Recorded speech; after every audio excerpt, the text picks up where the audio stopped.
Hey guys, thank y'all for joining us today. This is the Blueprint podcast. I have Dr. Steve Smith sitting next to me today. As everyone knows, this is going to be a series that's based on entrepreneurial experiences, some good, some bad, and what it took along the way and some of the nuances and how they overcame those hurdles. Please understand that this podcast is done in good faith. Steve, you're not paid in any regards for this. Absolutely not. No. So thank you very much for coming on and sharing your process, your successes, and even your failures along the way. Let's start off with what really inspired you to, develop a career in chiropractic care. Well, my first exposure to chiropractic was in high school, playing football. A multitude of injuries as football does produce for us. Sure. Yeah. The chiropractor I saw was, admired him, handsome guy, successful. It was a great experience. All the football players that were his patients, he would bring us in Friday afternoon. We get out of school early. We'd all line up, come in the back door. He'd bring us in the back. We'd have to wait in the waiting room. He'd adjust us all. And it was just a great experience. It helped me a lot, helped me stay on the field. So I had some interest in it in high school, but didn't really pursue that. I started off as an engineering major, and then that didn't work out so well for me. And that's another story, but I remember the day vividly, but I said, I can't do this. So then I kind of a lot of calculus classes and physics and things like that. That kind of exactly. Yeah. And since you touched on it, I'll go ahead and talk about that. So I was in a third semester engineering physics class. Old stadium style seating at some of the older buildings at Texas A&M, and the professor had a very thick South American accent, so it was difficult to understand to begin with. And, I had calculus in high school and lots of physics and whatnot, and they had these chalkboards that were like so, and there was two of them. Yeah. And he's going through this equation, and I'm following along. And then at the bottom of the one chalkboard, he says, and here we take the triple integral. And I was just like, what? I've never heard of that. I guess that was beyond the capacity of my mathematics skills. So I just said, I can't do this the rest of my life. I put my pencil down, I was done. So I kind of meandered a little bit after that. I took some architecture classes, got to have some interest in that and drafting and things of that nature. I've even drawn plans to the home that I live in my office. And so I like that kind of stuff. Yeah. Also considered accounting. So somewhat in your field. And one of my brothers had gone down that path as well. And I considered chiropractic, but I got requested the packet from Texas Chiropractic College and was a little intimidated, not only by the prerequisites, but also the curriculum, because it is the same as medical school. It's 3.5 years, 250 some odd hours, so 25 hours per semester. It's no joke. Yeah. Board exams along the way, and then a state board to follow. So I was still a little intimidated and kind of held off a little bit. I was pursuing some business stuff. And while in college, I was working at a gym, and this gentleman came into the gym and signed up, and we were talking a little bit, and he was asking me about, he was actually encouraging to become a competitive bodybuilder, which I did with his pushing, but also he was a senior in chiropractic college. Okay. And I had an ankle injury in college football that really messed up my ankle really bad. And I had lost all range of motion. So he said, come on in, I'll fix that for you. So I'm thinking, well, chiropractor fixing my ankle? I was thinking spine, neck, back, whatever. Yeah. So he actually restored the range of motion to my ankle. It was pretty uncomfortable, but he actually did that. And I was able to build some muscle in that calf, because with the lack of range of motion, it atrophied quite a bit. And that was a weak point for me that I needed to address. So he gave me that last push that I needed, to complete the prerequisites and then go on to chiropractic college. So interesting. So when you took, let's fast forward a little bit. So you get out of chiropractic school, you accept your first chiropractic position. Did you go straight into entrepreneurship? What followed after that?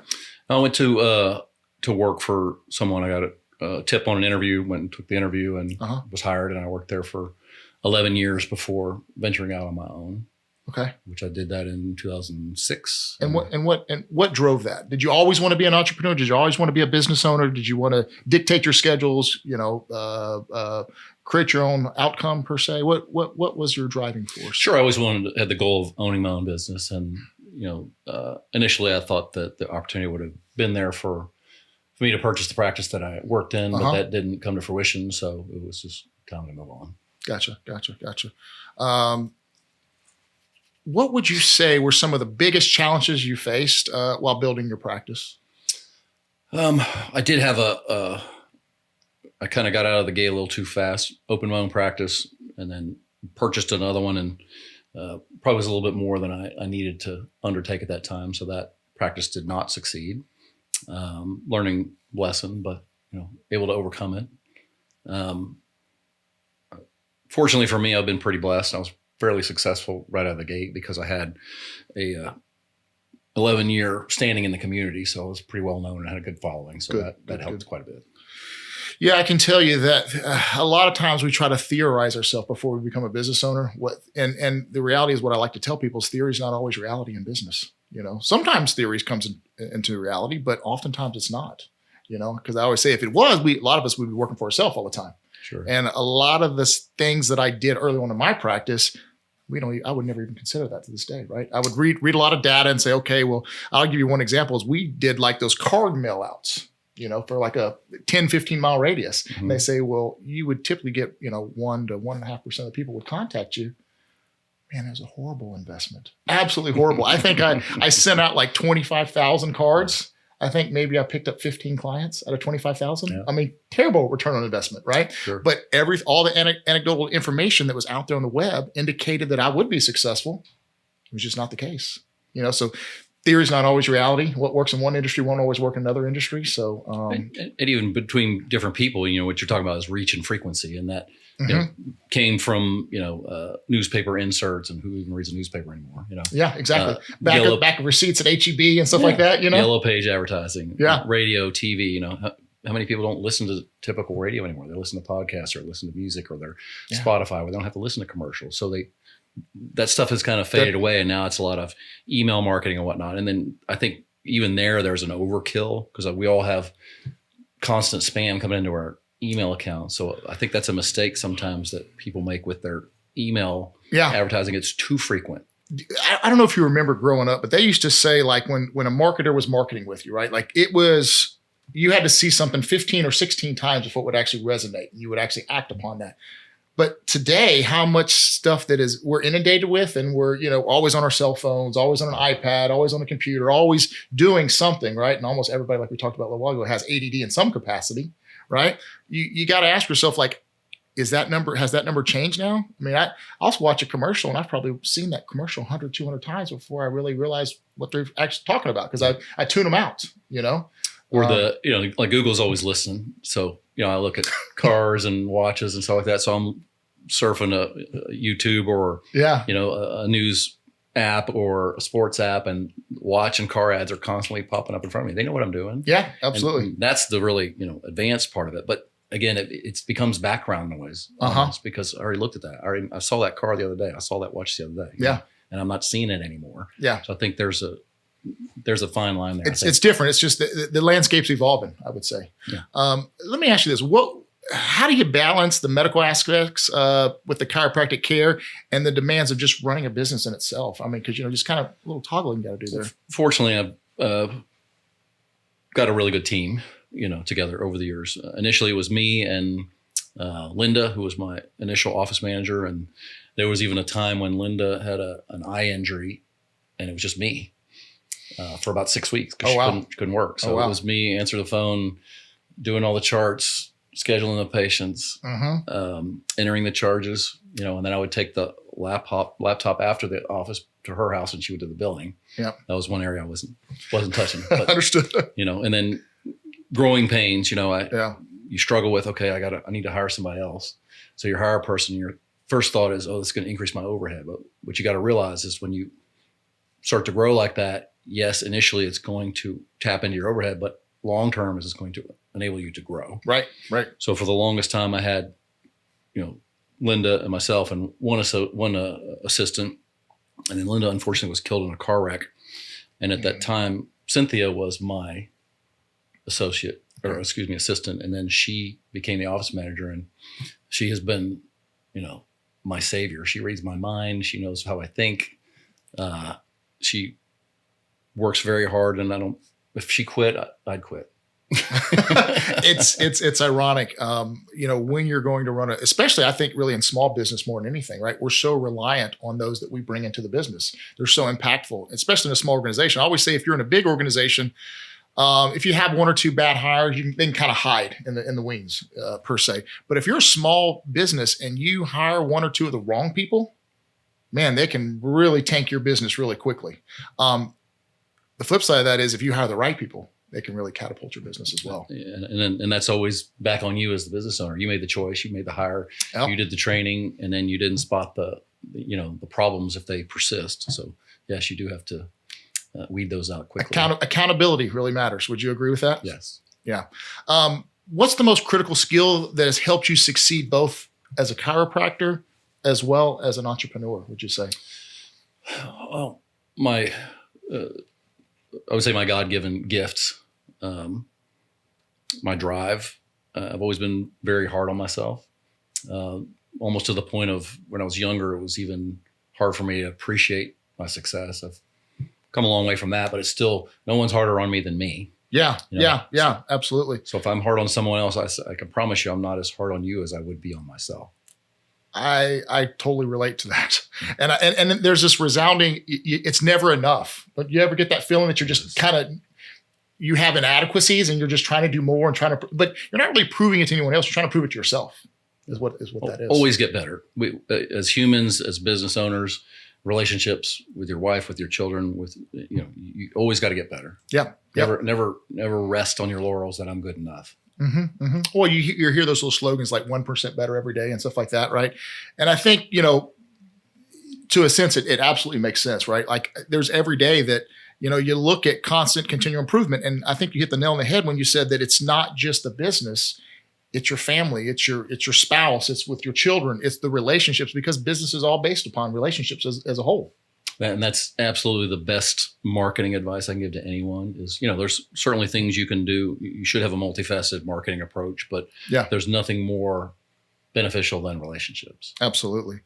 It's ironic. I was on a radio station, I don't know, a couple of years ago, and this guy asked me, he said, Jake, why is your firm so much more successful than somebody else's, I would say, right here in the Woodlands? And I said, honestly, compliance is compliance at the end of the day. A tax return's a tax return. Accounting support is accounting support. I said, I just think we care more.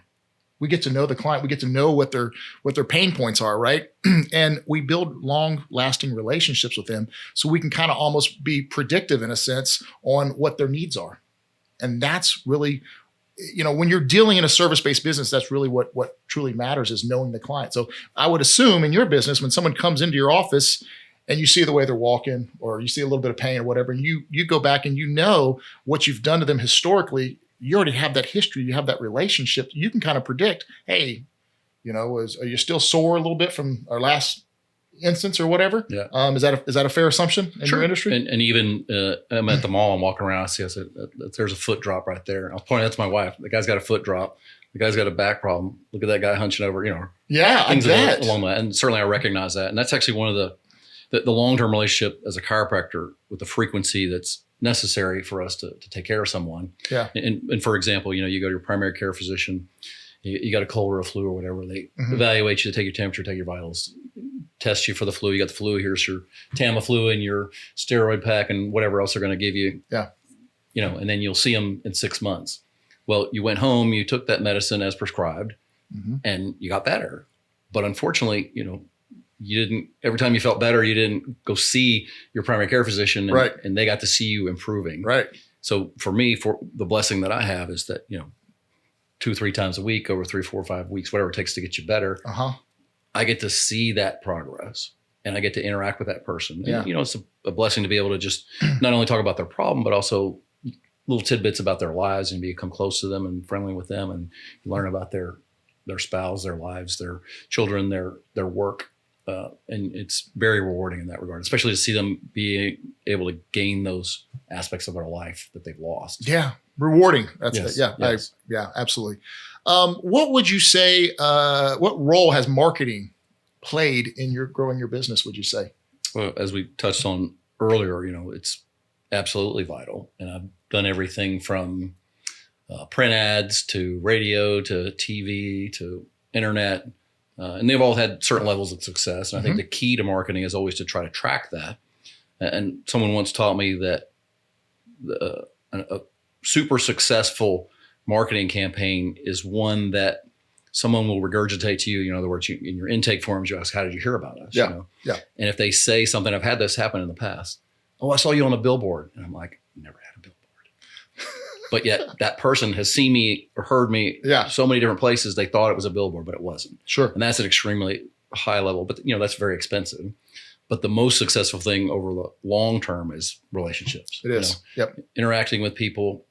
And then, of course, having that UVP or unique value proposition. Mm-hmm. There's a CPA firm and a chiropractor on every corner. Yeah. Right? Yeah, absolutely. Everybody needs a CPA. And, if you're fortunate, you won't need me, but 80% of the population has back problems. Absolutely. At some point. Yep. So you can go anywhere and get the service. Mm-hmm. Okay. So I think it was Warren Buffett that said, if you want to become successful, give people what they want or need. Mm-hmm. If you want to be wealthy, you solve problems. Yes. So having that step above, how am I differentiating yourself without poo-pooing on someone else. Right. Absolutely. But saying this is what we do. And you don't necessarily have to say it, but you have to do it. You got to add value to their life in some capacity. Yeah. I agree with that. I remember years ago, I saw an email that it was one of our clients. He was just kind of promoting his business, and at the bottom, the little tagline said, a referral is the best compliment you can give me. And I remember the first time when I saw that, though, I was like, so cheesy. He's like trying to, get referrals, right? But as I sat back and reflected on it years later, I said, it's actually true. Yeah. It really is. If someone thinks enough of you to give you referrals, they think enough of your business and what you do and your integrity that they don't mind sharing, And as a business owner, you understand that better than the average person who might just go punch a clock, at work, and they're not concerned about that. Absolutely. Whereas if you're a business owner, you appreciate those referrals and you want to try to reciprocate that to other people that you're happy with and satisfied with. And I think you'll attest to this as you get older, right? It's all about building those relationships and the trust with the people you do business with, because you can look at it and try to nickel and dime things and try to save money. And we all want to save money, but the reality is if it becomes a headache now for saving money, it's just not worth it. Correct. You have to be able to trust the people you're doing business with. Right. It's the most important thing. Right. And fairness, is very important. Yeah. Being fair. Absolutely. And putting yourself, anytime you have a conflict, again, even we've touched on this already, but family, business, you have a conflict with your spouse or, a business relationship. Yep.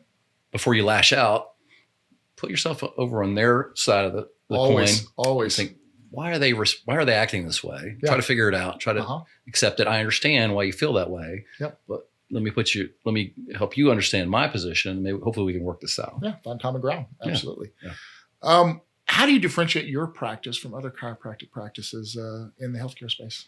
Well, that's that UVP thing that we talked about. Yeah. My continuous drive to get better. And a big part of our business is car accidents. Okay. Yep. And we work with a lot of attorneys. So learning that aspect of what they deal with and trying to solve their problems. I already know what their problem is from the education I've gotten.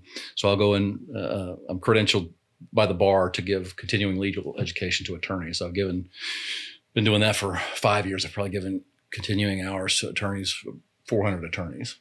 So knowing what they deal with, dealing with, the insurance companies that they deal with, knowing what the obstacles they have to overcome, and knowing that answer and how to overcome it.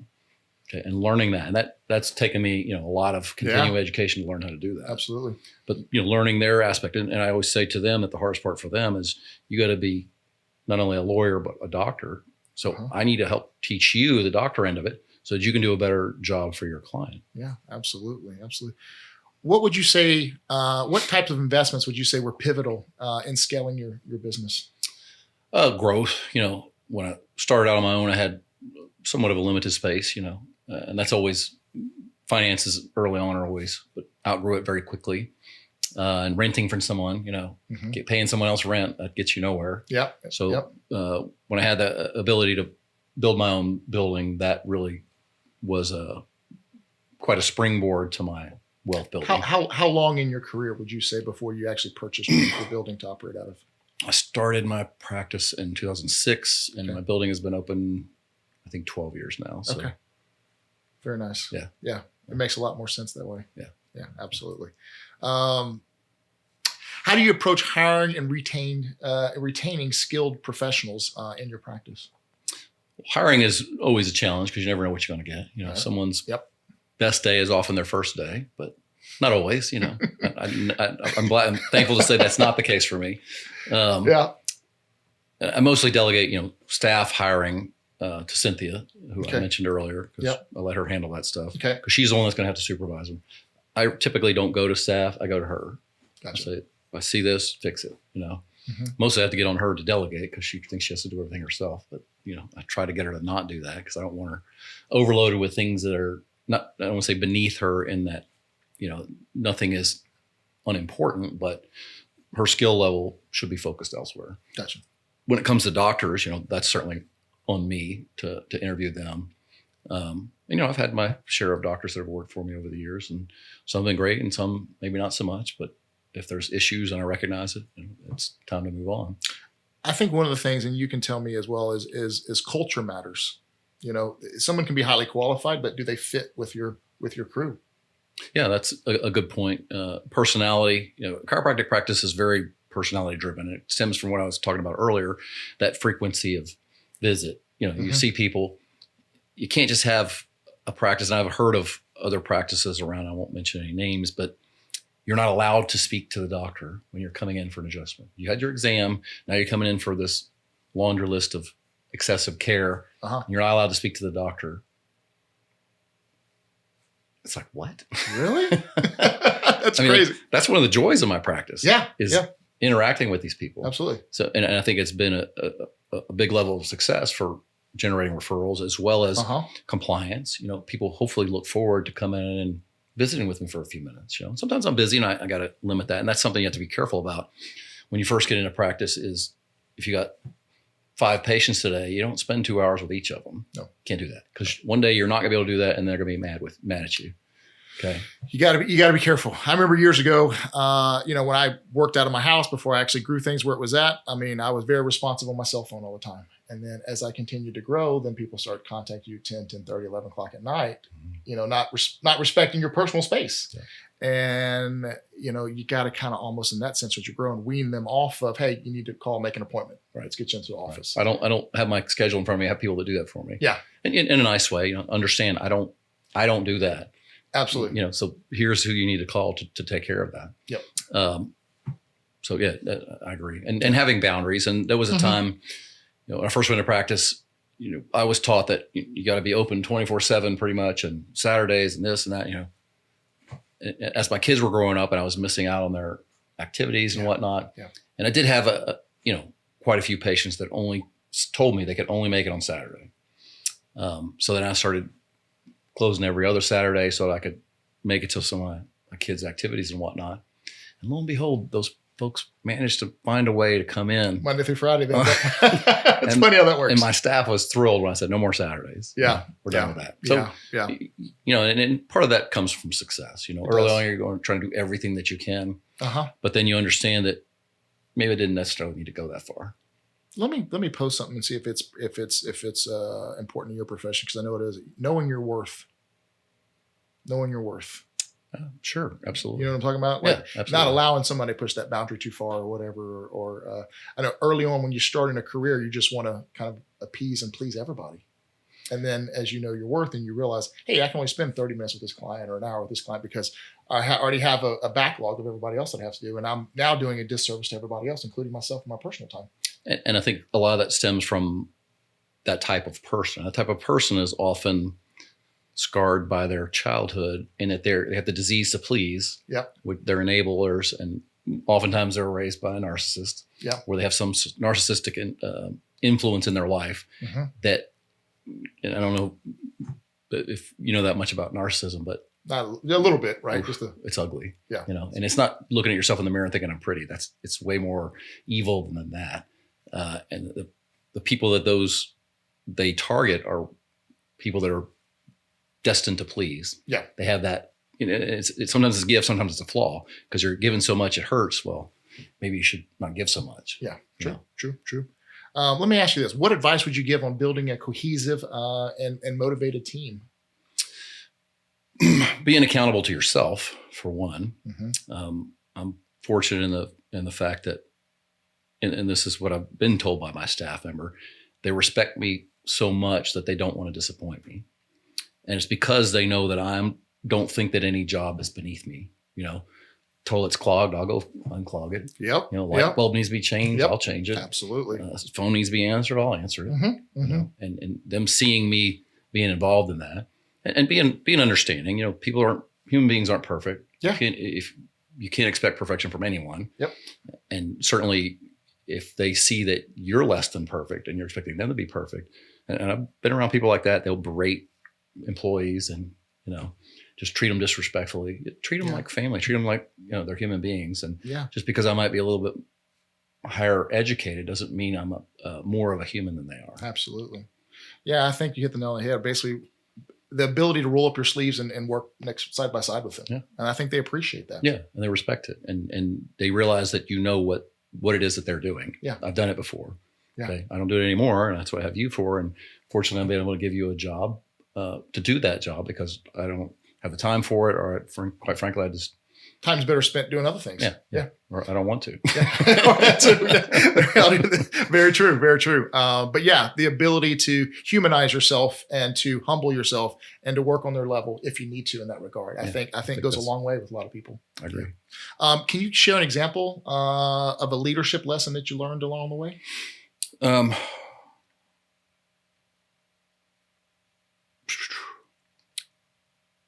A little bit we talked about earlier when we were meeting, and I don't know so much of a leadership, but more of a giving thing. And I think leadership is giving, to your staff.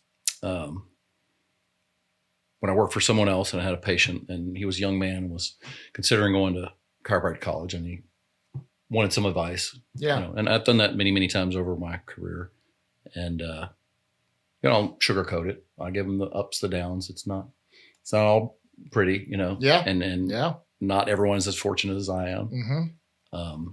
Some people, wash out of it, unfortunately, because there are a lot of obstacles to overcome. So I don't sugarcoat it. I give them both sides of it. With this young man, probably 10 years down the road after I had left my former employer and opened my own practice, and a couple years in, he called me up and said, "Hey, you remember me?" And I was like, kind of, he said, "Well, you don't realize you changed my life, and I went to school and I graduated now and I've worked for somebody else. And, love that. There's this business opportunity, and are you interested?" And I'm like, "Sure." And so we got together, had lunch, and he made the introduction. And then that actually has been a huge part of my business ever since. So I have him to thank for that, because I gave of myself. And I think giving of yourself is a very important leadership quality. Yeah, absolutely. Everything comes full cycle. It truly does. What qualities do you look for when hiring professionals, like an attorney, an accountant, or various other just consultants that are outside of your practice? Referrals are always a good resource. Yeah. Some of my mentors are some very well-known people from around the world, so their reputation, precedes them. Yep. But credentialing certainly, and then responsiveness. Yeah. Okay. So goes along the line of what you were mentioning earlier, that service. Okay. I don't want to be little fish, big pond. Yep. Okay. Yep. I want to be someone that's important to, for like an accounting firm. I don't want to become some giant accounting firm with 100 or 1,000 CPAs, and I'm just a number and they're shuffling things. Yeah, of course. Much rather be involved with someone that I can have a relationship with. And you want to matter to them. Yeah. Absolutely. That's good. Can you share an example of how having the right personnel advice, legal or financial, has made a drastic impact in your business journey? Well, my oldest friend,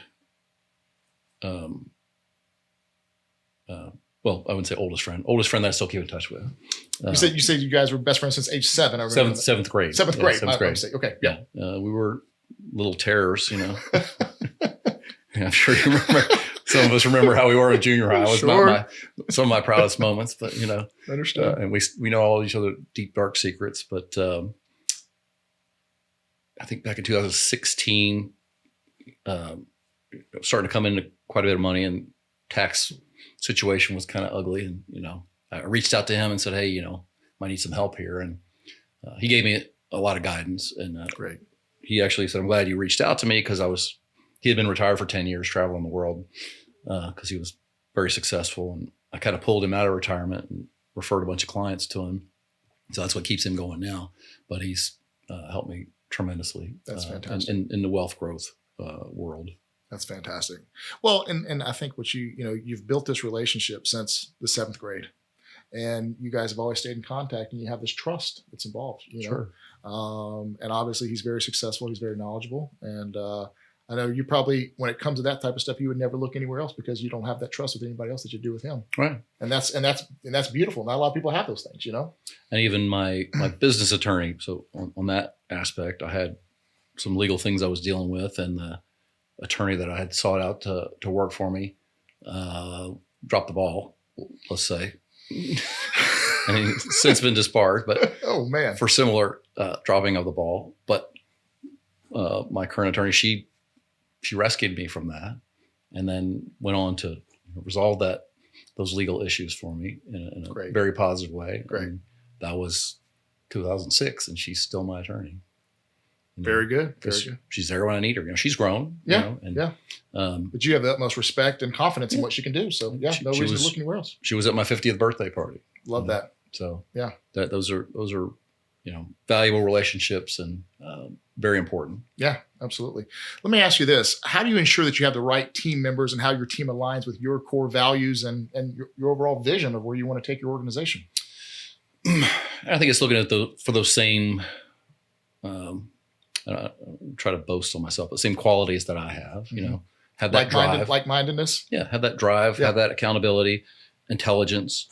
I consider myself to be above average in that department. Yeah.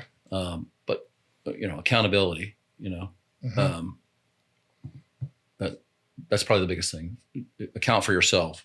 Don't make me have to be looking over your shoulder, make sure you're doing your job. Yeah. Especially absolutely. from the doctor level of things. You're a professional. I expect you to act that way. Yeah. I'm going to teach you how I want things done, but after that, then do it. Absolutely. I agree. You have time to babysit. Yeah. Yeah. I agree with that. How is building a strong professional network? How has that contributed to your success? I think you talked about it a little bit early on, when you first started in your career and then everybody knew your name or whatever. Can you kind of elaborate on the network that you've built over the years? Yeah. The network is just relationships, primarily. Big part of that is attorneys. So, I try to meet with them, and attorneys that actually go litigate. Mm-hmm. Once they hear me speak and my level of knowledge, they're like, "Oh, I want that dude testifying in my case." Sure. And again, I'm not trying to blow my own horn, but that's what the feedback I get from them. No, absolutely. No. And again, solving those problems, because unfortunately, go through medical school, chiropractic school, you're taught a certain level but experience is another level, and then continuing education. So pursuing those continuing education credentials in that field, because every field has a variety of different paths you can follow. But when you find that path, you go elevate your knowledge base. Mm-hmm. Can't just stay stuck in that one place. Nope. And some of it's going to be learning by experience, but other parts are going to be, going to study. And that's why we have those requirements every year. We got to get so many hours to keep up with the times. That's right. That's right. It's constantly changing. Yeah. Are there any particular mentors or colleagues you would say that played a pivotal role in guiding you through all your various challenges that you had? Probably 3 big ones that come to mind. I would say first and foremost, Dr. Arthur Croft. Dr. Croft is a chiropractor and a PhD. Okay. He founded the Spine Research Institute of San Diego. So he primarily does research in car wreck injuries. Okay. He's published over 350 papers in peer-reviewed journals. He wrote the textbook that we learned in school about whiplash. He conducted crash tests with Texas A&M University. Wow. And he actually helped Volvo design the first active headrest. Oh, wow. So he's one of my mentors. I went through his course. It was a 60-hour course. And his literature, and I have a connection to him. So if I ever have any literature they're not familiar with, I'll shoot it off to him. Hey, doc, what do you know about this literature? And he'll give me his little abstract of, what that literature is. It good? Is it bad? Yeah. What are the flaws, et cetera, et cetera. And it's been extremely valuable, and especially in my expert witness testimony, to have that knowledge base behind me, because it's all in the literature. Mm-hmm. You can quote the literature. There's your source. That's how you substantiate the position. It's not my opinion. It's the source. Yep. Okay. Yep. So him, and then Dr. Frank Liberti, who's taught me a whole lot about marketing, reach and frequency and, print and TV and radio. And I've done all those things. And he helped me start 2 different businesses within my business to grow my business. One was spinal decompression, which is something we do for patients with disc injuries who don't necessarily need surgery, or maybe don't want surgery, or they're fearful of needles, or they had injections didn't help, or even traditional chiropractic care had its limits on what it could do. So it's another aspect of, care that we can provide to people. And lots of people have disc hernia. Mm-hmm. And along those lines, I got my, in determining if patients are candidates for decompression, we need MRI. So I taught myself how to read MRIs. And I used to manage a surgeon's practice, and he asked me, how did you learn how to read MRIs? I told him what I did. And he said, well, that's what they make us do in our surgical fellowship. You know that? Huh? I said, no, I didn't know that. So then one time I was being challenged on the stand by a defense lawyer in Montgomery about my capacity to interpret MRI. Uh-huh. He suggested that I wasn't. So I've been reading them for 15 years, So during COVID, I went to postgraduate medical school to get my credentials in spinal MRI interpretation, because there's actually a 42% error rate in spinal MRI interpretation reads by non-neuroradiologists. Interesting. Yeah. So, okay. And again, I like to show patients their images to help them understand what's wrong with them. Sure. And I practice on 3 simple principles, which are every doctor has 3 jobs to do. Figure out what's wrong with you, explain it to you in a manner that you understand it, and what can I do about it? Where can I send you if I can't help you? So figuring out is history, examination, diagnostics. Primary diagnostic I use is MRI. Okay. Mm-hmm. So when I get an MRI, I put it in the computer and I sit down with the patient and I show them what's wrong, because I could read that report to them, and I'd be relying on the accuracy of that report, which is, as I mentioned, it's not infallible, but also people are visual learners. Mm-hmm. 97% or 93 or 97% of the population learns by seeing. Mm-hmm. So if I'm telling you these terms and pointing them out to you on the screen, you get it. Yeah. Okay. Yeah. For instance, the 2 millimeter disc herniation doesn't sound like much. 2 millimeters. Your spinal canal might only be 10 millimeters. So that's 20%. Oh, that's a little more significant. Yeah. Where if you saw that on a piece of paper, you wouldn't get it. Uh-huh. You see it in a picture. Oh yeah, that's significant. Yeah. So helping people understand, and a lot of people don't know this, but the word doctor was derived from a word that meant teacher. So your doctor's job is to teach you what's wrong with you so that you can be involved in your medical decision making. Okay. And that's number 3, whereas lifestyle modifications, instead of just take this medicine, well, stop eating Crisco sandwiches and get off the couch, instead of give you a weight loss drug. Or whatever, sure. Okay. No, you might need the weight loss drug, or you might need a gastric surgery, but you can also do this other stuff. Or, your cholesterol's high. Well, let me give you the statin. Well, wait a minute. Stop eating Crisco sandwiches again. Yeah. Lifestyle modifications. Do stuff to enable yourself to get healthier. And if I can't help you, be honest enough to say I can't help you. Sure. And some of those have been my biggest referrers, or patients that I've looked at their MRI and said, man, I'm sorry, this is bad. I can't help you. You have surgery. Let me help facilitate you go seeing a surgeon. Yeah. And I've built surgical relationships in that regard. A surgeon in Tomball that I would send him surgical cases. And one day he calls me up, hey, doc, I want to meet with you because everybody you send me needs surgery. I'm like, well, yeah. Well, how do you do that? Because, surgeons want to do surgery. Sure. They hate clinic days. Yeah. They're surgeons. They want to do surgery. But you have to have clinic days to evaluate people, yep, to see if they need it, and then follow-ups and whatnot. So he said, every patient you send me, I said, well, I did the workup. I did everything I could. I did the MRI. They come to you with the MRI. And by the time you see them, I know that that's what they need. Sure. So he appreciated that. He said, well, can you teach all my other referral sources this? And then one last one I would say, and it stems on my education, which is Bill Owens and Mark Student. They're both chiropractors, and they have done a tremendous job within our profession to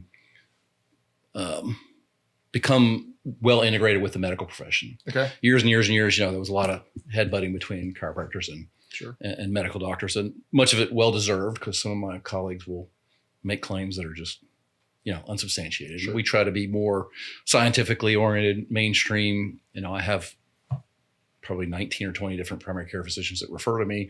Many of them are my patients. I built a reputation with surgeons over the years to, send them surgical. I've evaluated this properly. Here it is on your lap, and mm-hmm, and then you run with it. And they appreciate that, and they respect me because of that. So Mark Student and Bill Owens, they guys up north, and they're actually with initially it was at University of Bridgeport, and now they're with SUNY State University of New York, Jacobs School of Medicine, and that's where I went to get my credentials in MRI interpretation, spinal biomechanical engineering, and spinal trauma pathology from medical school. So that again adds to my feathers in my cap and my CV. And when I get in front of a jury on stand, I have that reputation where I can speak and it's taken at its word. That's great. That's great. So those are probably the three biggest ones that come to mind.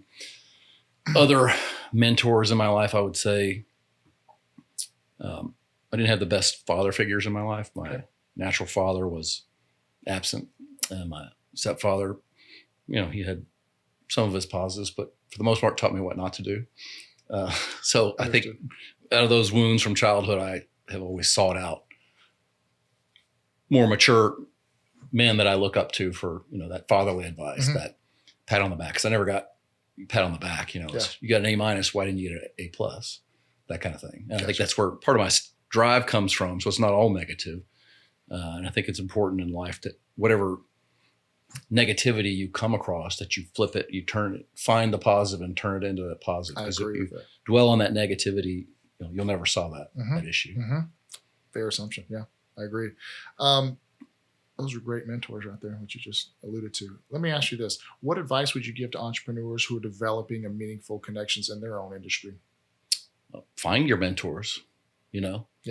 You can't know it all. No. Thirst of knowledge, and you don't have to accept everything a consultant gives you as the gospel. Yeah. And I think that's important for your own level of intelligence and confidence in yourself, that you can't just follow some cookie cutter.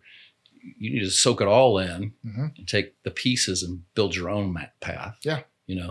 Not just follow someone blindly, because there's going to be, variance in geography, location, your personal philosophy. And ultimately that's what it comes down to, is you have to be okay with what you're doing. Yeah, I agree with that. Like you just said, your geography, right? Depending on where you're operating your business, what works in one industry might not work in another, might not work in a specific location. Understanding your demographics, all of that matters. Absolutely, yeah. How did you manage financial challenges earlier in your career, and what is your philosophy on financial planning today? Early on, when I started my own business, I had about 15 grand in the bank and a negative net worth. That's fair. And I was again fortunate that I didn't have that many challenges. I was able to get things opened up with a few little loans, one for working capital along with what I had, and then one for my equipment, and didn't have a great deal of expense. And I actually got in there, and when I was building out my office, the primary care office downstairs from me were kind enough to give me 3 rooms to work out of. And my days off, I would be upstairs helping the build out. I put the ceiling tiles in that office myself. Okay, so cutting costs in that regard. Yeah. Biting the bullet, cutting back on things a little bit. But again, fortunately, I was blessed to not have to do too much of that.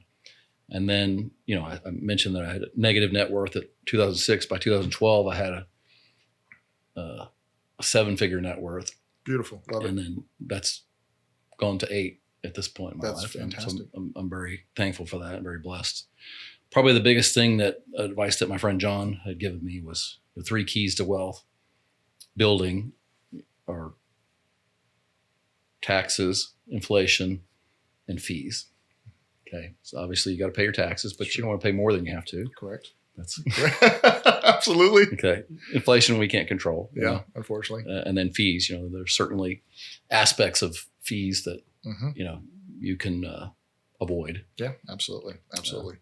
Those are good. Those are very good. Let me ask you this. Have you ever diversified your income streams beyond chiropractic care?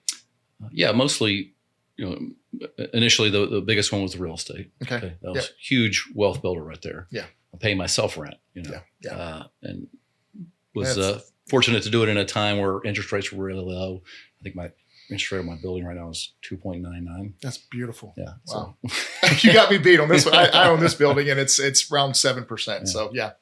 That's wow. That's fantastic. So, and then I have a little rental space as well. And then practice management, consulting, things that are not too far removed from what I already know, and doing what I do, I understand that the industries that feed me or that I feed, and trying to invest in those opportunities. Love that. How do you balance the demands of entrepreneurship with your personal life? And that has taken time. Early on, I worked 60 hours a week. Now, not so much, but I'm always working. Missed a lot of your children's activities. I know I did. I did for sure. Yeah. Having a spouse that's behind me all the way. My wife supports me 100%. Yeah. That's been a blessing. Always, you've probably heard the saying, you're the 5 people you hang out with the most, right? So you better choose those 5 people wisely. Your spouse is one of those 5 people, and probably the most influential person that you're going to spend most time with, So it can make, just like it can with your employees, it can make or break you and your business as well if you choose the wrong spouse. Sure. Turmoil, and unfortunately I have to have this conversation with employees sometimes. Mm-hmm. They come in and we had a bad day at home and they didn't leave it at the back door. And we've all had bad days with our relationships. You got to leave it at the back door. You do. Come in here. This is about business and about these people, and we're here to serve these people. Yeah. One of the problems in healthcare that I see, and I hear complaints about it, and it's one of the things that people always commend us for. You go to the doctor's office and the window's closed, and you ring the bell or whatever, and then someone opens the window, fill this out.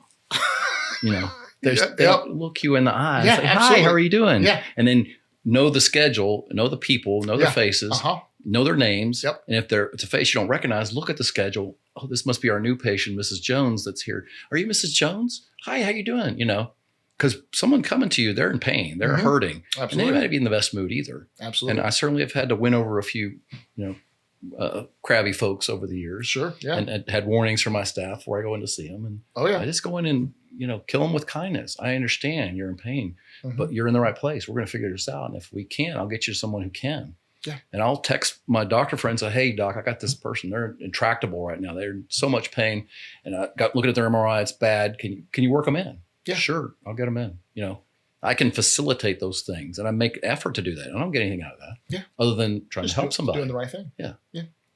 I like that. Let me ask you this. What habits or routines do you tend to maintain or follow to, stabilize your productivity and also increase your productivity at work? Even as far as taking care of myself. Yeah. Yeah, absolutely. Yeah. Taking care of yourself is most important, because if you can't take care of yourself, you can't take care of anybody else. Yep. And one of the things I promised my wife is that I wouldn't go before her to spare her that pain. Not that I'm looking forward to that, but sometimes it makes me tear up a little bit thinking about losing her. But of course, keeping myself healthy and staying on top of my health. And years ago, before I had my knee replaced, found I had through the roof blood pressure. That's one of those silent killers. You don't know. And being a doctor, we're the worst patients. So I wasn't checking my blood pressure. It was like, oh boy, I need to do something about that. And getting on top of that stuff. And my family are all diabetics. My mother's been amputated. My natural father died from it. My brother is a diabetic. And then earlier this year, my A1C was up there. So I said, I got to do something about that. So I dropped 40 pounds and try to improve, make sure I keep myself healthy. So sleeping well, eating right, exercising. Sleep is huge just in itself, right? Sure. A lot of people oversee that, right? They say, well, as long as I get 4 hours of sleep or whatever, it'll catch up to you. Definitely insufficient. You need to take care of yourself. And then of course, my heart healthy, getting enough red wine, is important. Was that resveratrol or whatever that's in there? Yes, Veritol. Yeah. My heart is really healthy. I love that. Who or what has been your greatest source of motivation throughout your journey, would you say? Me. Just my drive. And again, not want to disappoint myself by not doing my best. No, that's honest. Yeah. And then second, of course, my wife, because, everything I do is for her. I mean, she absolutely spoils me, and I spoil her, and we fall over each other trying to do for each other. Sometimes we give people, marital advice or whatnot, or how do y'all guys do this? And, and it's because that's what we're all about each other. Yeah. The marriage is not 50-50. It's 100-100. Absolutely. Give 100% of yourself and you will get that back. I'm not saying that everybody's going to give 100% of you give. Sometimes people are takers, but if you got the right spouse though, my wife's a giver, and I can't stop giving her enough. So we take care of each other, you know. I love that. And that foundation has given me that ability to go out and, you know, do the things that I need to do. And she's always exceptionally proud of me and pats me on the back and lifts me up, you know, no matter what, even if I'm being hard on myself. Let me ask you this, because this is one of the things early on in my career that I had. I always had the mindset of when I went out on my own, failure was not an option. I don't know if you've ever adopted that same philosophy. There wasn't a plan B or plan C or plan D. Failure was not an option. Agreed. So whatever it took, I was going to make it happen. Yeah. Fix it. Find the problem, solve the problem, fix the problem. Yep. I'm not going to give up. Yep. Exactly. You know? And yeah, sometimes you go knock on that door and it just never goes. You got to get past that gatekeeper, whatever. Go knock on another one or kick harder. Yeah. Whatever it is. Exactly. And I think as long as you know, as long as you're doing the right things and you are tenacious, you're persistent, you continue to work hard, good people will acknowledge that and notice that at the end of the day. And, you know, but stay within your ethical boundaries. Oh, for sure. You know, never step outside of that. There's no shortcuts. Yeah. Oh, there's no shortcuts to success. I can tell you that. Persistence, relationships, you know, and having something's problem solving and then having something unique. Yeah. Well, and just understanding that it's a grind. Like you said, that success isn't going to come overnight, right? Yeah. It's a marathon that you're running as an entrepreneur. Yeah. Unfortunately, we live in an instant gratification society, and you know, sometimes that instant gratification. Yeah, it's always nice to have that instant gratification, and positive feedback is a motivating factor. Sure.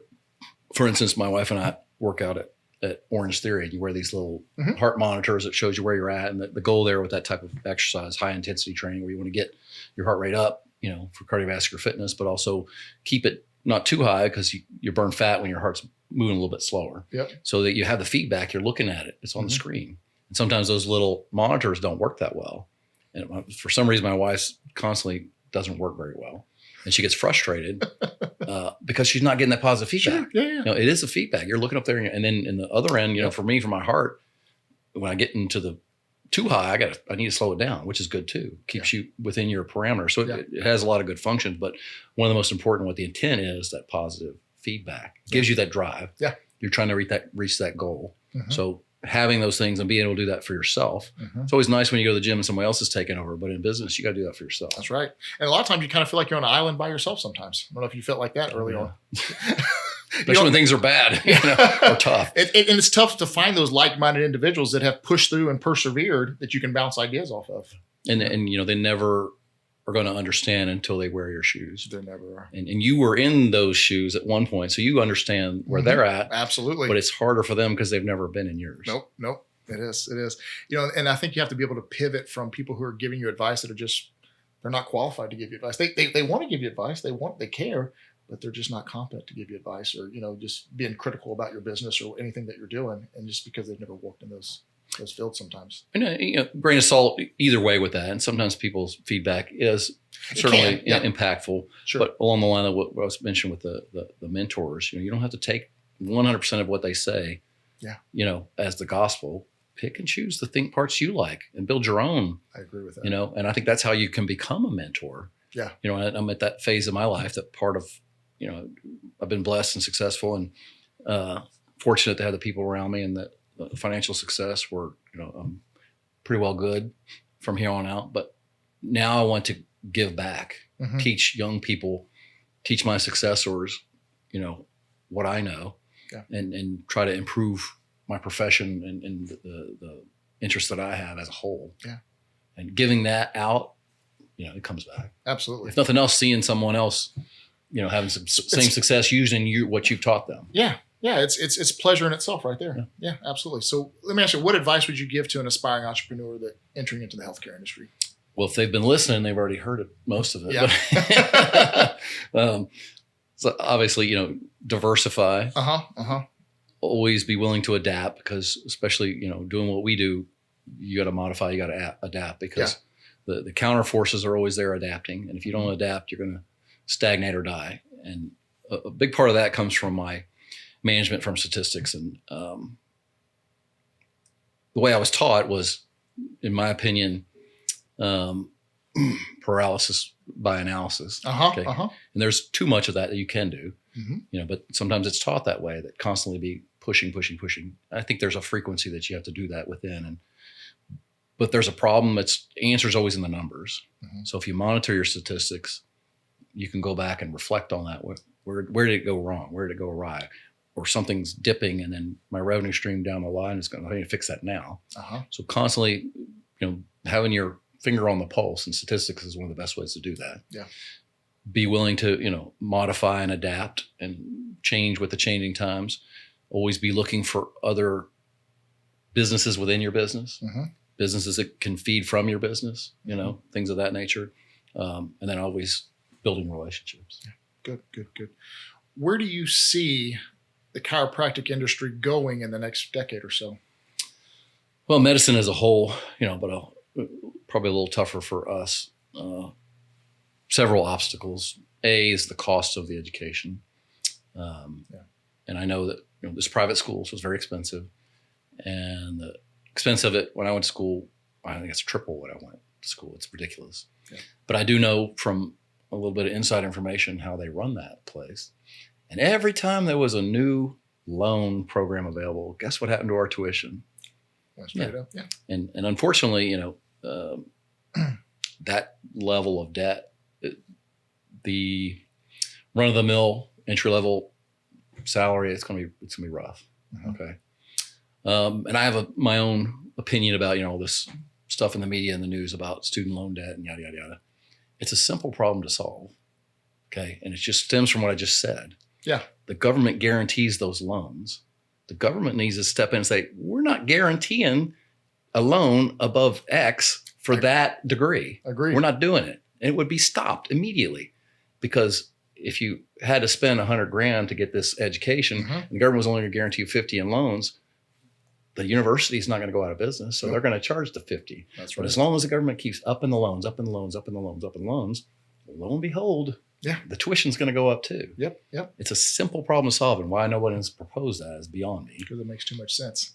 But that one's a big one. Yeah. And then insurance companies that we have to deal with. So that's a multifaceted thing, and I can go off down a rabbit hole with that, and I'll try to keep it limited. But I think where the government failed us was allowing, and I don't want to sound like an anti-capitalist anyway, but when it comes to healthcare, allowing the insurance industry to consolidate from basically monopolize, and B, be publicly traded. So from a monopoly standpoint, when I first was in practice, I used to use the Houston Business Journal's book of lists.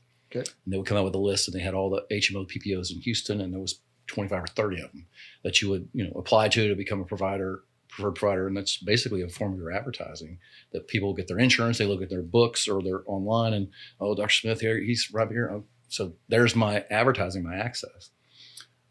So now you're down to the big five, pretty much. Okay. Yep. Which is Cigna, Aetna, United, Blue Cross, and Humana. I mean, name me another one. You can't. No. Yeah. And it used to be different from that. So when you don't have competition, there's going to be, potential collusion, and you can go here or there, and it's pretty much the same. It's, and they go up 20% every year. Every year. Yeah. Okay. And then the publicly traded thing, I think that's a big factor, but you can't fix that because they're all Fortune 100 companies. And if we dissolve that, and everyone's 401k goes in the toilet, because those are huge parts of the market. Yeah. But, as a publicly traded entity, you have to continually give returns to your investors, right? Absolutely. Yep. You and I are business owners. We want to ramp it up, but at some point we kind of get comfortable and we're good. Yeah. And we got this margin, and life is good, and we can focus on our family and our fun and whatnot. And this is happy time. Yeah. You can't do that when you got investors. No, you can't. Got to be on the go. So you got to deliver. Yep. How does an insurance company make money? More lives. Part of the ACA or Obamacare tried to solve that with the mandatory, but the penalty was less than the premium. Yeah. So that didn't solve that problem. Yeah. Raise premiums, which they do every year, by about 20%. I'm sure everyone knows that. Yeah. Raise copays, raise deductibles, pay doctors less. How else does an insurance company make money? That's it. This one ain't working. They're about to outprice themselves on the premium end of things. They're going to cut their nose off to spite their face, because we're at a point, especially with inflation and everything, people are going to start dropping their health insurance coverage because it's getting too high. Yeah. And then, when I first went into practice, about 80% of my revenue came directly from the insurance companies, about 20% from the patients.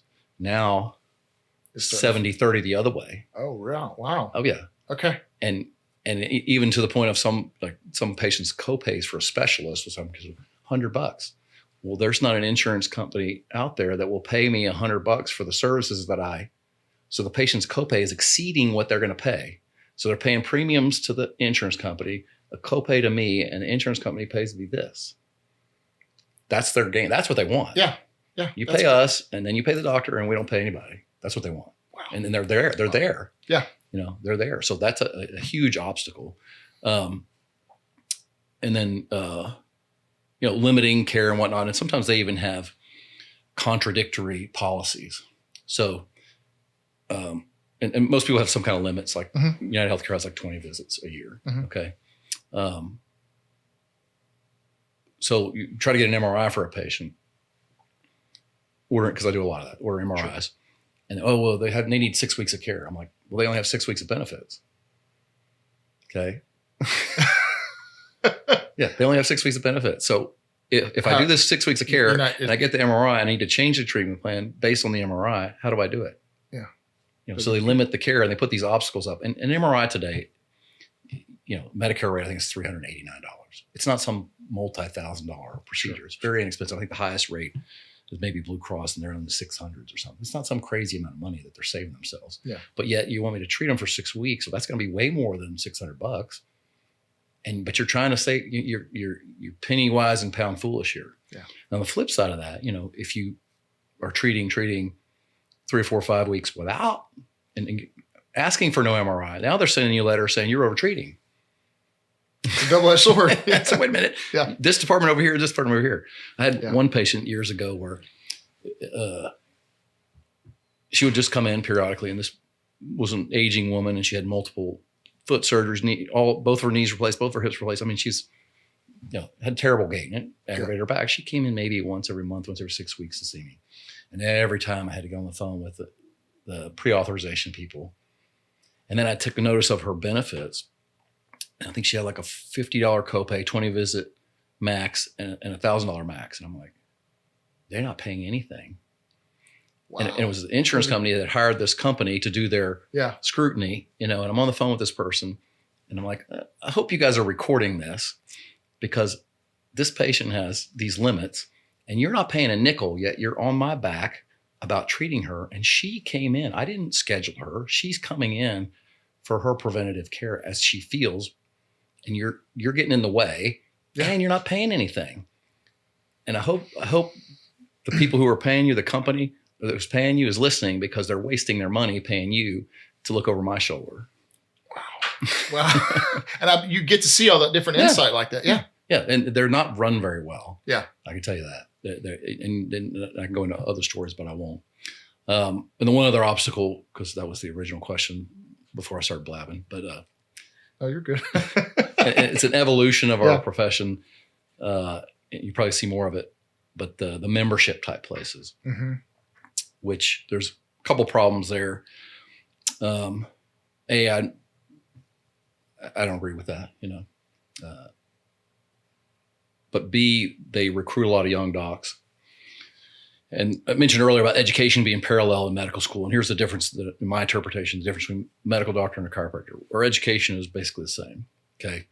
As a chiropractor, you can graduate, go hang your shingle out. I think, which is a mistake though, but you have the education, but you can go hang your shingle. Medicine, you have to go and do your residency. Okay. So, which is a couple years of rotating through a hospital and through different specialties, and old guys like me are mentoring you, looking over your shoulder, teaching you things, beyond just your education experience, because there's no substitute for experience. Sure. Get education, then you need experience. And you have a couple years of experience before you can either go out as a primary care physician or go into some fellowship surgeon, OB-GYN or dermatologist, whatever. That's extra time. So as chiropractic, we're kind of a specialty anyway. And what I think we should do is mandate, a few years of residency type with an old guy like me. Yeah. Where you're making enough to feed yourself, but it's not through the roof, but you gain that experience. I agree. Because I can promise you the biggest attribute that I have to share with my young doctors is my experience. Yeah. Because if they have an issue, and we share an office, we don't have separate offices, because I want to be able to hear and see what they're talking about. And I want them to be able to ask me if they're not certain what to do. Yeah. Or look at an MRI, look at an x-ray, because, 4 eyes are better than 2. Absolutely. Or 2 heads are better than 1. Yeah. So that aspect of it. And unfortunately, I do some work in that realm of malpractice. And there's not a lot of malpractice in our profession because it really is hard to commit malpractice. But that's kind of the places where I see it, is the youth not being supervised properly. And one other aspect of those membership type facilities, and unfortunately the law needs to change in Texas, but anybody can own a chiropractor. You can go over there, open a chiropractic clinic and hire me to come work for you. Oh, really? That's a problem. That is a problem. Okay. Because, I go to work every day and I wear my doctor hat and I wear my business hat. Mm-hmm. And this one always has to come first. Yep. But if I'm working for you, you don't have a doctor hat, much less be able to wear one. Yep. So you're making decisions that might put me, in jeopardy. Yeah. Yeah. And that's a problem. That is very much a problem. That needs to be fixed. And one of my first ever malpractice cases, I actually wanted to take that patient, not against me, but that I represented, or I was the expert in, because he came to me and he had some serious problems that were overlooked. And then, of course, settlements cause NDAs. And then I wanted to take him in front of the legislature and, hey, this is why we need to change this law, because you have non-doctors telling doctors what to do, and they're just trying to build, visits and memberships and not doing what's right for the patient. Yeah. Okay. So sometimes you have a patient that you need to get out of your office. You're not going to make any more money off of them, but you got to do the right thing. Yeah. And unfortunately in those settings, so those are the things that I see biggest obstacles. The tuition's got to come down. That's got to be solved. Dealing with insurance companies, I don't know where that's going to go. Unfortunately, this week we've had some really bad news that I think is likely going to be pertaining to that. Yeah. And it's a terrible, sad situation. I certainly wouldn't wish that on anyone. For sure. But I think that's probably the source of it. Yeah. It seems to be from what's come up of light. And then, you talked about earlier about valuing. The membership places, to me, devalue our profession. It does. Yeah, I can see that. Absolutely. In parallel for you, I'm sure you could pick one. Yeah, absolutely. Yeah. Absolutely. Let me ask you this. What's next for you? Do you have any plans to expand in any other areas of entrepreneurship? No, I'm very fortunate and blessed in the twilight of my career, so I'm winding it down. I understand. My plans are to spend as much time with my wife, traveling, and last year we celebrated our 20th. We went to Europe for a month, and congratulations. This spring my wife will turn 16. We're going to Europe for another month. And oh, beautiful! That's that'd be awesome. My children, my daughter's got a serious relationship. My son, not yet, but mom was looking forward to grandbabies and that type of stuff. That'd be awesome. I'm looking more forward to passing the torch, but in that regards, doing my mentoring. Yeah. Not only with my doctors that work for me, so they can take the reins at some point, but also other doctors as well as lawyers. I like meeting with young lawyers to teach them.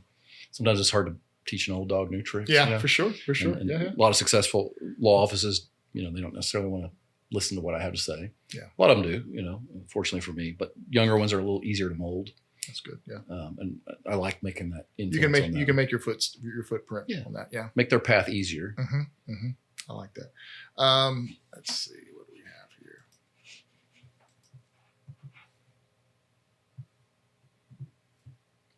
What role has faith played in your journey as an entrepreneur, would you say? Well, I have my faith. I wouldn't say I go to church every weekend. Okay. I certainly don't try to push any of that, my beliefs, on anybody else. I believe everybody has the right to do as they choose and follow our path. I think we have become, unfortunately, moving away from God has been a problem for us, primarily in the sense of, doing unto others, the golden rule, number one, and then putting others before yourself. I think everybody, I don't say everybody, many people today don't think of anybody but themselves. Yeah. Unfortunately, there's a lot of truth to that. Yeah. But, I definitely believe in God. I don't believe that God controls everything. I think he gives us gifts and he expects us to do something with those. Provide, survive, provide for your family, and then contribute something valuable to society. And I think this is our test. What are you doing with this life, and are you worthy to come sit by him in the next life? Yeah. That's my kind of approach to it. In our travels, I mentioned earlier, we saw some very historical sites, and one place that comes to mind, I get chills when I think about it. Went to Patmos, which is the island where John the Apostle was banished to after Jesus was crucified. Okay. So up in the mountains, there's a cave, and they built a Greek Orthodox church on the outside of this cave. We were in the cave where he wrote Revelations. Wow. And on the plaque, it says, I was here for the apocalypse, and it has a name, and it says AD 9. Unbelievable. Yeah, I get, Yeah. we were there, and it's like, Absolutely. wow, that's 2,000 years ago, Yeah. crazy. Wow. Stuff like that, So that has meaning, and I think faith is very important It is. to have.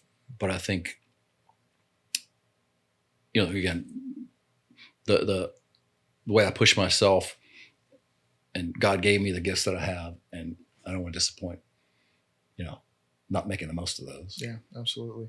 How has faith guided you when you're trying to make critical decisions in your business, would you say? I don't know that I would put too much, so I don't put that on God. Okay. Sometimes people will reach out and ask for prayers for stuff, and I'm like, I think God may have more important things to do. Right? I do that sometimes. I go, I don't think I'm that important to God. Yeah. But then sometimes he delivers in manners that I just like, wow. For sure. Yeah. And I think it's just having faith, and, it's good to pray and be thankful. And all too often, I think we're quick to forget being thankful for what we have. And we tend to complain and moan about what we don't have. Yeah. And that can wear you down. Yeah, absolutely. Always got to find that positive, find that gift, that blessing, that optimism. That's instead of, yeah. And that's what's going to carry you through difficult times, because nobody deserves a perfect life, and nobody has one. And the youth of today, unfortunately, with helicopter mommies out there, children don't know how to get up off the ground by themselves. Yep. And that's that same aspect. You're going to face difficulties in life. Yep. And if someone was always solving your problems as a child, you're not going to be able to solve them as an adult. No. And then you're going to have anxiety and stress and depression, and everybody else's fault, not mine. Yeah. Learn how to pick yourself up. Yeah. And when a tough time, count your blessings, focus on those blessings, focus on the good that you have. And that will pull you out of that, because if you focus on that negativity, that black cloud will follow you around. Yeah. And more negativity will be piled on yourself. Yeah. You've got to see it, say it, believe it. Yeah. Get yourself in a positive mindset to get yourself out of a negative situation. I think what people fail to realize, and you probably will attest to this as well, is like, we fail every day. We make mistakes every single day, Yes. right? And you look at Michael Jordan, probably arguably one of the greatest basketball players ever. He's missed a ton of shots over his career. Sure. Tom Brady's thrown a lot of interceptions, hasn't he? Yeah. He's won the most Super Bowls as well. Okay. And so the reality is, guys, you've got to be able to persevere. You've got to be able to, compartmentalize those mistakes or those bad tragedies that happen in your life and push forward and realize that there's always tomorrow. There's always tomorrow. Right. So anyways, I think a lot of the new youth that's growing up right now, they hit a roadblock and they don't know how to get past that roadblock. And sometimes you got to jump over it. You got to go around it. Sometimes you got to move in a different direction. Sometimes you just got to hit a little bit harder, And it's our fault as parents, because maybe we had it difficult. I didn't have much growing up. My mom was single mom, 4 kids on welfare, and my dad didn't pay his child support. And, I came from nothing, and when I was 17, I was invited to leave, and I paid for my entire education 100% on my own. Yep. So having those difficulties, and it's molded you who you are today. Yeah, that yes, absolutely. But that being said, I understand today's day is a little more difficult. But one of the points I made earlier about the cost of an education. Yeah, it's far exceeded inflation during the time frame that I've been out. So yes, it's much more difficult now. And as parents, we don't want to see our children face adversities like we had, but they need to face some. Yeah, because they'll never be able to overcome adversary and obstacles if they don't never challenged by any. Yeah, absolutely. You mentioned your wife several times and the support that she's been able to be there for you as you built your practice. Can you give me some examples of what some of that might be? She just takes care of me. I mean, again, she's my biggest fan, always super proud of me and always tells me you're going to do great, before whatever. Yeah. And she's the perfect wife. She's a good compliment for you. Yeah. She takes care of me and I take care of her. Yeah. And that's our, we don't have any, well, I did this and you did that. No. And I appreciate her, everything that she does. And, I wouldn't trade her for anything. And I don't think I would be where I am without her. Well, you talked about football earlier today. You played football early in your career, right? If you got a running back, he's only going to get so many yards. That line's not blocking for him. Right. So it's a complementary piece. Absolutely. And so one gets the accolades and the other one unfortunately does the dirty work. Yeah. Unfortunately. Yeah, absolutely. That's wonderful. So what lessons would you say that you've learned about balancing family needs and the demands of entrepreneurship? You say? We definitely don't want to ever sacrifice your marriage for your success. And some people, they're so driven that they remove themselves from their families and focus on that. And yes, you providing for your wife and family, but you can't get those times back. And there's a trade-off. As a man, I'm very traditional in that regard. Men have responsibility. Men's the leader of the house. I'm the same way. And the family. And his responsibility is to provide. Yeah. I'm very much a believer in that. I'm not trying to sound sexist or misogynistic. It's just the way God made us. Yeah. Yeah. And then from a parenting perspective, dad needs to crack the whip and mom needs to give caring. And we both need to have a little bit of that together, And not to get too political, but I'll tell you this. I think that, they've tried to sit here and say men are just like women and women are just like men. That's just not true. No, not at all. It's not like true. Women are beautiful and men are beautiful in what they do, right? So God created us different for a reason. We shouldn't try to sit there and say we're identical because we're not. And when my son was younger, and actually we talked to him about this one time, he didn't remember saying this to me, but I certainly remember, we all have moments in our lives. Yeah. Children impact us, and it kind of hurt me a little bit, but I understood it and I tried to correct it. He suggested that my daughter was my favorite. And I said, that hurts. I said, no. Mm-hmm. Let me explain this to you. Mm-hmm. Okay. Mm-hmm. I got 2 jobs to do for y'all. Mm-hmm. For you is to teach you how to be a man like me. Okay. And because of that, I'm going to be hard on you so that you can go, follow my footsteps. Yep. For her, I need to teach her what a man is so that she can pick one that I don't have to kill. I love that. But that's true though. You raise the kids differently. Yeah. You have to. And he's got and he'll understand that one day. Sure. But absolutely. I think he got it then. And then certainly by his path, yeah. I see that. Yeah. I've had a dramatic influence in that regard. Yeah. But I'm not being hard. I'm being hard on you because I love you, not because I don't like you. Yeah. I think a lot of times the youth just doesn't understand hard love sometimes. And you've got to be able to do that. And that the onus falls upon us as parents that we have to do those things. And I think even I didn't understand that as a child. I look back on it and say, I think the problem today is, I'll give the Al Bundy syndrome, if you will. Your high school, your youth should not be the highlight of your life. No. Right? No.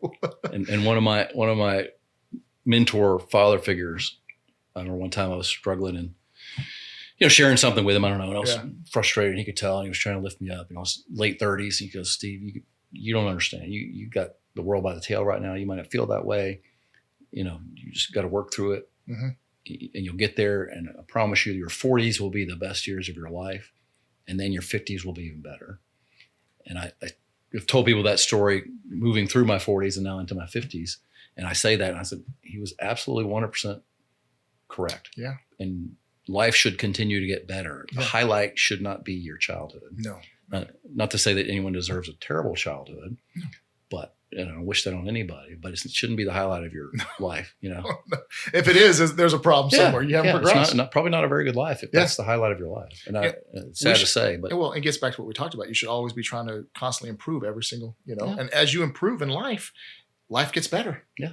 It sure does. And the things that childhood experiences, you look back on them and say, it was fun. Yeah. But I've had so much more fun. Oh yeah. Way more meaningful things and sharing things Yeah. with people.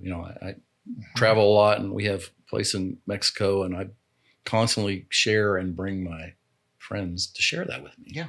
Because, maybe they couldn't afford to share it with us or have the time or whatever. But if I can share it with them, they're going to come share it with me, and I get more out of it that way. Yeah, absolutely. And now again, twilight of my career.